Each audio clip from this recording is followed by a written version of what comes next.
Hello, ഇന്ന് നമ്മുടെ ദിവസം തുടങ്ങിയത് ഈ കപ്പ് ചായയോട് കൂടിയാണ്. ചായ കുടിച്ചതിന് ശേഷം നമ്മൾ റെഡി ആവാൻ തുടങ്ങി. നമ്മുടെ വർക്ക് സ്റ്റാർട്ട് ചെയ്യണ്ടേ. ഇന്ന് ഇച്ചിരി റഷ് ഉള്ള ദിവസമായിരുന്നു കേട്ടോ.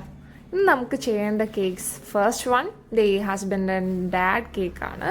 ദെൻ സെക്കൻഡ് വൺ ഈ ഒരു sheet cake. Then third one ഈ ഒരു 2 ടയർ കേക്ക്. അപ്പോൾ ഇതൊക്കെയാണ് ഇന്നത്തെ നമ്മുടെ ടാസ്ക്. ഇതിൽ കുറച്ച് കേക്ക്സ് നമ്മൾ നേരത്തെ തന്നെ ബേക്ക് ചെയ്ത് വെച്ചിട്ടുണ്ടായിരുന്നു. ഇനി കുറച്ച് കേക്ക്സ് ഇനി ബേക്ക് ചെയ്യാനായിട്ടുണ്ട്. സോ ബേക്കിങ്ങിന് മുന്നേ ആയിട്ട് നമ്മൾ നമ്മുടെ ബേക്കിംഗ് ഏരിയ കയറി ലൈറ്റ്സൊക്കെ ഓണാക്കി കർട്ടൺ ഓപ്പൺ ചെയ്യുവാണ്. കർട്ടൺ ഓപ്പൺ ആക്കിയപ്പോഴത്തേന് അപ്പുറത്തെ ഒരു ആൻറ്റീനെ നോക്കി ചിരിക്കുന്നുണ്ട്.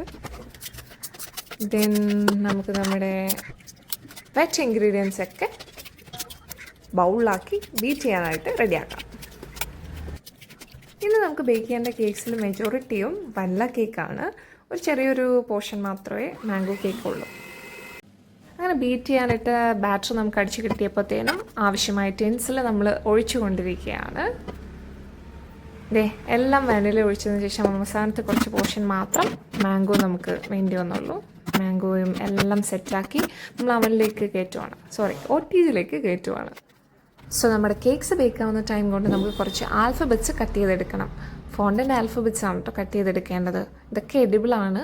നമുക്ക് കട്ട് ചെയ്തുകൊണ്ടിരിക്കുന്നത് ലോവർ കേസ് പ്ലഞ്ചേഴ്സ് യൂസ് ചെയ്താണ് ലെറ്റേഴ്സ് കട്ട് ചെയ്തെടുക്കുന്നത്. കട്ടേഴ്സിനെക്കാളും പ്ലഞ്ചേഴ്സ് യൂസ് ചെയ്യുമ്പോൾ ഇച്ചിരിയും കൂടി യൂസർ ഫ്രണ്ട്ലി ആയിട്ട് തോന്നിയിട്ടുണ്ട് നമുക്കത് ഫോണ്ടൻ്റ് ഡീമോൾഡ് ചെയ്തെടുക്കാനായിട്ട്.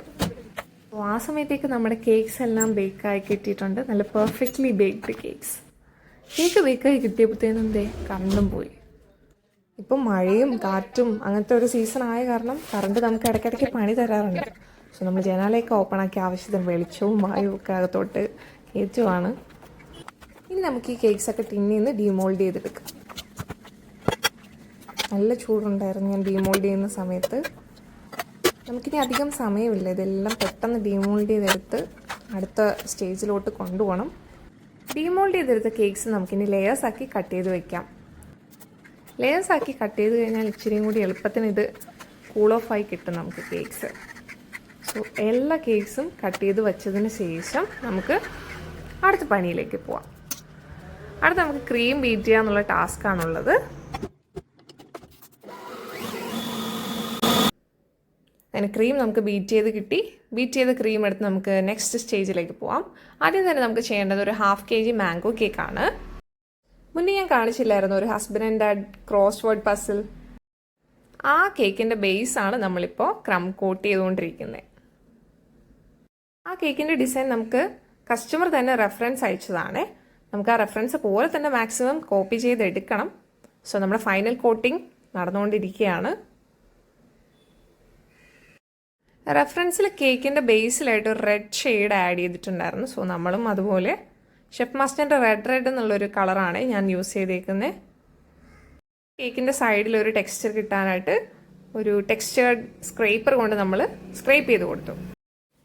ഈ സെയിം ഡിസൈൻ റെഫറൻസ് നമുക്ക് ഇതിന് മുന്നേയും കുറേ കസ്റ്റമേഴ്സ് അയച്ചു തന്നിട്ടുണ്ട് കേട്ടോ. നമ്മൾ തന്നെ ഇത് കുറേ തവണ ചെയ്തിട്ടുണ്ട്. സെയിം ഡിസൈനാണ് നമ്മൾ റിപ്പീറ്റ് ചെയ്യുന്നത്. എപ്പോഴും നമ്മൾ സെയിം ഡിസൈൻ റിപ്പീറ്റ് ചെയ്യുന്നതിനേക്കാളും വെറൈറ്റി ട്രൈ ചെയ്യുമ്പോഴാണ് നമുക്ക് ഇച്ചിരിയും കൂടി ഇൻട്രസ്റ്റിംഗ് ആയിട്ട് ഫീൽ ചെയ്യുന്നത്. അങ്ങനെ നമ്മൾ നമ്മുടെ ലെറ്റേഴ്സ് എല്ലാം കേക്കിന് മുകളിലും ബേസിലുമായിട്ടെല്ലാം പ്ലേസ് ചെയ്തു. 4 ലൈൻസും കൊടുത്തു. ഒരു ക്രോസ് വേർഡ് പസിലിൻ്റെ ലുക്കൊക്കെ കൊടുത്തു. ദെൻ ഹാർട്ട്സ് വെച്ചു. ഫിനിഷാക്കി. ഫൈനൽ ലുക്ക് എങ്ങനെയുണ്ട്? ഓക്കെ അല്ലേ? ഈ ഗ്യാപ്പിൽ നമുക്ക് പോയി ലഞ്ച് കഴിച്ചിട്ട് വരാം. ലഞ്ചൊക്കെ കഴിഞ്ഞ് നോക്കുമ്പോഴാണ് നമുക്ക് നെക്സ്റ്റ് ചെയ്യേണ്ട കേക്കിൻ്റെ ബേസ് നമ്മുടെ ഔട്ട് ഓഫ് സ്റ്റോക്കാണ്. നമുക്ക് വേണ്ടിയിരുന്ന 12 ഇഞ്ചാണ്. കടയിൽ ചേച്ചി പ്രത്യേകം സ്കെയിലൊക്കെ എടുത്ത് അളന്ന് തന്നായിരുന്നു. പക്ഷേ നമുക്ക് തന്നത് 14 ഇഞ്ചിൻ്റെ ബേസായിരുന്നു. അത് നമ്മുടെ ഓൾറെഡി ഉണ്ടായിരുന്നു. സോ നമ്മളിപ്പോൾ മേടിച്ചുകൊണ്ട് വന്ന സാധനം ജസ്റ്റ് ഇങ്ങനെ കട്ട് ചെയ്ത് മാറ്റുവാണ്. 2 ഇഞ്ച് കട്ട് ചെയ്ത് മാറ്റി. കട്ട് ചെയ്ത ബോർഡ് നമുക്ക് സൈഡിലേക്ക് മാറ്റി വെച്ചിട്ട് 2 ടയർ കേക്കിൻ്റെ പണിയിലേക്ക് വരാം. ഇപ്പോൾ നമ്മൾ ക്രം കോട്ട് ചെയ്തുകൊണ്ടിരിക്കുന്നത് ബോട്ടം ടയർ ആണ്.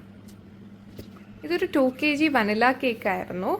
നമ്മുടെ ഒരു സ്ഥിരം ക്ലയൻറ്റ് ഓർഡർ ചെയ്തതാണ്. ലാസ്റ്റ് മിനിറ്റ് ഓർഡർ ആയിരുന്നു. ആക്ച്വലി ഇന്നലെ ഓർഡർ പ്ലേസ് ചെയ്തു. പക്ഷെ നമുക്കതിനുള്ള സമയമില്ലായിരുന്നു.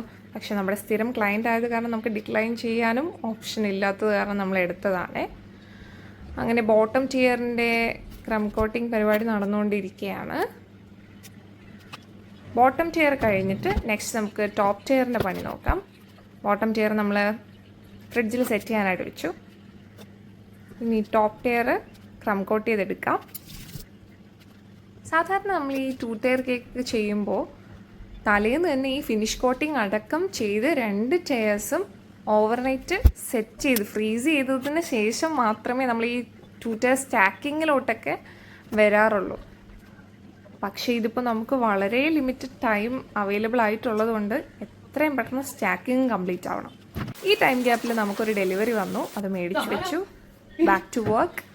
നമ്മൾ നേരത്തെ കട്ട് ചെയ്ത് വെച്ചില്ലായിരുന്നോ, ആ ബേസ് ബോർഡ് എടുത്ത് വെച്ചു. അപ്പോൾ ദേ ഒരു ഗസ്റ്റ് വന്നു. നമ്മുടെ ഫോളോവേഴ്സിൽ കുറച്ച് പേരൊക്കെ ഈ പുള്ളിക്കാരിയുടെ ഫാനാണ്. പാവം, തലയൊക്കെ കാണുന്നുണ്ടെന്ന് ഓർത്തിട്ട് ആ വീഡിയോയ്ക്ക് വന്നു നിന്നു. പക്ഷേ അൺഫോർച്ചുനേറ്റ്ലി തലയൊന്നും കാണുന്നില്ലായിരുന്നു. Okay, back to work. അങ്ങനെ നമ്മൾ നമ്മുടെ ഷീറ്റ് കേക്കിൻ്റെ ക്രം കോട്ടിങ് ചെയ്തുകൊണ്ടിരിക്കുകയാണ്. ഇതും സെയിം വനില ഫ്ലേവർ ആയിരുന്നു. കുറച്ചധികം ആൾക്കാർ പങ്കെടുക്കുന്ന ഒരു ഫംഗ്ഷന് കട്ട് ചെയ്യാനായിരുന്നു ഈ കേക്ക്. ഒരു 30ഓളം ആൾക്കാരുണ്ടാവുമെന്നാണ് കസ്റ്റമർ നമ്മളോട് പറഞ്ഞിട്ടുണ്ടായിരുന്നത്. ഈ കേക്ക് ഫിനിഷാക്കി നമുക്ക് ഡെലിവറി ചെയ്യാവുന്നൊരു ടാസ്കും കൂടിയുണ്ട്. ഈ ഷീറ്റ് കേക്കിന് ശേഷമുള്ള ആ 2 ടയർ കേക്ക് നമുക്ക് ഡെലിവറി ഉള്ളതാണേ. അങ്ങനെ ഏകദേശം നമ്മുടെ ഷീറ്റ് കേക്കിൻ്റെ ക്രം കോട്ടിംഗ് പരിപാടി കഴിഞ്ഞു.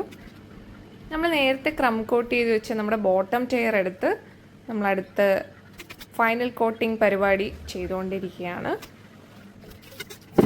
ചെറുതായിട്ടൊരു പേസ്റ്റൽ ഷെയ്ഡൊക്കെ അതിൽ ആഡ് ചെയ്ത് കൊടുത്തായിരുന്നു. കംപ്ലീറ്റ് ഫിനിഷ് ആക്കില്ല, കാരണം അതിന് പുറമേ നമുക്കൊരു റോസെറ്റിൻ്റെ ഒരു ഡിസൈനാണ് കൊടുക്കേണ്ടത്. ഇതിന് നമ്മൾ നമ്മുടെ ടോപ്പ് ടയർ ഫിനിഷ് ചെയ്തുകൊണ്ടിരിക്കുകയാണ്. ഓൾമോസ്റ്റ് ഫിനിഷായി.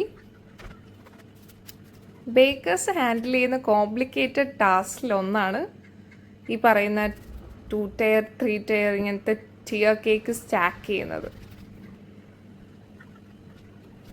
നമ്മൾ ആ ഡയമണ്ട് പോലത്തെ സംഭവം പണ്ടൊക്കെ ഈ നൈഫ് കൊണ്ടും പാലറ്റ് നൈഫ് കൊണ്ടൊക്കെ കഷ്ടപ്പെട്ട് അളന്ന് അങ്ങനെ ചെയ്താലും വലിയ പെർഫെക്ഷൻ ഉണ്ടാവില്ല. പക്ഷേ ഈ ഒരു ടൂള് കിട്ടിയതോടുകൂടി വളരെ പെർഫെക്റ്റ് ആയിട്ട് ഈസി ആയിട്ട് വളരെ കുറച്ച് സമയം കൊണ്ട് നമുക്കത് ആ ഒരു ഡയമണ്ട് ഷേപ്പ് ടെക്സ്ചർ കേക്കിലാക്കിയെടുക്കാം. അത് നമ്മൾ ഫ്രിഡ്ജിൽ സെറ്റ് ചെയ്യാൻ വെച്ചിട്ട് നെക്സ്റ്റ് ഷീറ്റ് കേക്കിൻ്റെ ഫിനിഷിംഗ് പരിപാടിയിലോട്ട് കടന്നിരിക്കുകയാണ്. ഫിനിഷ് ചെയ്തതിന് ശേഷം ടോപ്പിലായിട്ട് നമ്മൾ ആ എഡിബിൾ ആയിട്ടുള്ള ലെറ്റേഴ്സ് പ്ലേസ് ചെയ്തുകൊണ്ടിരിക്കുകയാണ്. സെയിൻറ്റ് ജേക്കബ് ഫീസ്റ്റ് യൂണിറ്റ് 30 എന്ന് നമുക്ക് വെക്കാനുണ്ട്. 30 ഞാൻ ജസ്റ്റ് എഴുതി വെക്കുകയാണ്. ബാക്കി നമ്മൾ പ്ലഞ്ചേഴ്സ് കൊണ്ട് കട്ട് ചെയ്ത് എടുത്തതാണ്, നേരത്തെ കാണിച്ചായിരുന്നല്ലോ. ഓക്കെ, ചെറിയൊരു കുട്ടി ക്യൂട്ട് ഹാർട്ട്സ് ഒക്കെ വെച്ച് നമ്മൾ ആ കേക്ക് ഫില്ല് ചെയ്തെടുത്തു. ഇതാണ് ഫൈനൽ ലുക്ക്. ആ സമയത്തേക്ക് നമുക്കൊരു കോൾ വന്നായിരുന്നു DTDCന്ന്, ഒരു പാർസൽ വന്നിട്ടുണ്ടെന്ന് പറഞ്ഞു. നമ്മളത് കളക്ട് ചെയ്യാൻ പോയി. പാർസലൊക്കെ കളക്ട് ചെയ്തിനി വീട്ടിലേക്ക്. Okay, reached home. ഇനി അത് ഓപ്പൺ ചെയ്യാം. പാർസൽ ഓപ്പൺ ചെയ്തു. എല്ലാം നല്ല പാക്കിംഗ് ആയിരുന്നു. ഇതിൻ്റെ ഡീറ്റെയിൽഡ് ആയിട്ടുള്ള വീഡിയോ ഞാൻ ഇൻസ്റ്റഗ്രാമിൽ ഇട്ടിട്ടുണ്ട്. അപ്പോഴത്തേക്ക് നമ്മുടെ ഷീറ്റ് കേക്ക് ഡെലിവറി ചെയ്യേണ്ട സമയമായി. നമ്മൾ ഷീറ്റ് കേക്ക് ഡെലിവറി ചെയ്യാനായിട്ട് പോയിക്കൊണ്ടിരിക്കുകയാണ്. നല്ല മഴയായിരുന്നു കേട്ടോ. നമ്മളത് കവർ ചെയ്ത് പിടിച്ചിരിക്കുകയാണ്. അവിടെ ഉണ്ടായിരുന്ന ആൻറ്റി വീഡിയോ കോളിലായിരുന്നു. ഒരു കുട്ടിയോടാണ്, ആരോടാണ് സംസാരിക്കുന്നത് അറിയില്ല. എന്തായാലും ഓപ്പോസിറ്റുള്ള ആളോട് എന്നെ കാണിച്ചിട്ട് ഈ ചേച്ചി അറിയുമോ ചോദിക്കുന്നു. അപ്പോൾ ഓപ്പോസിറ്റിൽ നിന്ന് എസ് അറിയാം, ഫേസ്ബുക്കിലോ ഇൻസ്റ്റഗ്രാമിലൊക്കെ കണ്ടിട്ടുണ്ട്, കേക്ക് ഉണ്ടാക്കുന്ന ചേച്ചിയാണെന്ന് പുള്ളിക്കാരിയോട് പറഞ്ഞു കൊടുക്കുക. ചില സമയത്തൊക്കെ നമുക്കറിയാത്ത ആൾക്കാർക്ക് നമ്മളെ അറിയാമെന്ന് കാണുമ്പോൾ ഒരു ചെറിയൊരു അതിശയം തോന്നാറുണ്ട്. ഓക്കെ, അപ്പോൾ നമ്മൾ നമ്മുടെ നെക്സ്റ്റ് കേക്കിൻ്റെ പണിയിലേക്ക് വരാം. ഒരു 2 ടയർ കേക്ക് നേരത്തെ കാണിച്ചില്ലായിരുന്നു. അതിൻ്റെ ടോപ്പിലായിട്ട് നമുക്കൊരു ക്രൗൺ വെക്കാനുണ്ട്. ആ ക്രൗണാണ് നമ്മളിപ്പോൾ സൈഡിൽ ഉണ്ടാക്കി വെച്ചത്. ദെൻ ലെറ്റേഴ്സൊക്കെ കട്ട് ചെയ്തെടുത്തു. കട്ടറാണ്, അതൊരു പ്ലഞ്ചർ അല്ലായിരുന്നു, പക്ഷെ നല്ല ക്യൂട്ടായിട്ടുള്ളൊരു കട്ടർ. ഇത് നേരത്തെ വന്നില്ലായിരുന്നു, ആ പാർസലിലുണ്ടായിരുന്നതാണ് ഈ കട്ടർ. ഓക്കെ, അങ്ങനെ നമ്മൾ ബീഡ്സൊക്കെ പ്ലേസ് ചെയ്തുകൊണ്ടിരിക്കുകയാണ്. ഈ ബീഡ്സ് പ്ലേസിങ് വീഡിയോയിൽ കാണുമ്പോൾ വളരെ ഈസി ആൻഡ് സൂതിങ് ആയിട്ട് തോന്നിയാലും ശരിക്കും വലിയൊരു ടാസ്ക്കാണ്, നല്ല ടൈം കൺസ്യൂമിങ് ആയിട്ടുള്ള ടാസ്ക്. അങ്ങനെ നമ്മൾ ടോപ്പറൊക്കെ പ്ലേസ് ആക്കി കസ്റ്റമർ അയച്ചു തന്ന റെഫറൻസിലുള്ളതുപോലെ നമ്മൾ ഫ്ലവേഴ്സ് പ്ലേസ് ആക്കിയെങ്കിലും എനിക്ക് വിത്തൗട്ട് ഫ്ലവർ ലുക്കാണ് ഇച്ചിരിയും കൂടി ഇഷ്ടമായത്. എന്നാലും കസ്റ്റമർ അയച്ചു തന്ന റെഫറൻസിൽ ഫ്ലവേഴ്സ് ഉണ്ടല്ലോ എന്നോർത്ത് ഞാനത് ജസ്റ്റ് അതുപോലെ പ്ലേസ് ആക്കി കൊടുത്തു. നമുക്കിത് ഡെലിവറി ചെയ്യാം. അപ്പോഴും മഴയൊന്നും തോന്നിട്ടില്ലായിരുന്നു. സോ ഇന്നത്തേക്ക് ഇത്രയേ ഉള്ളൂ. Bye bye.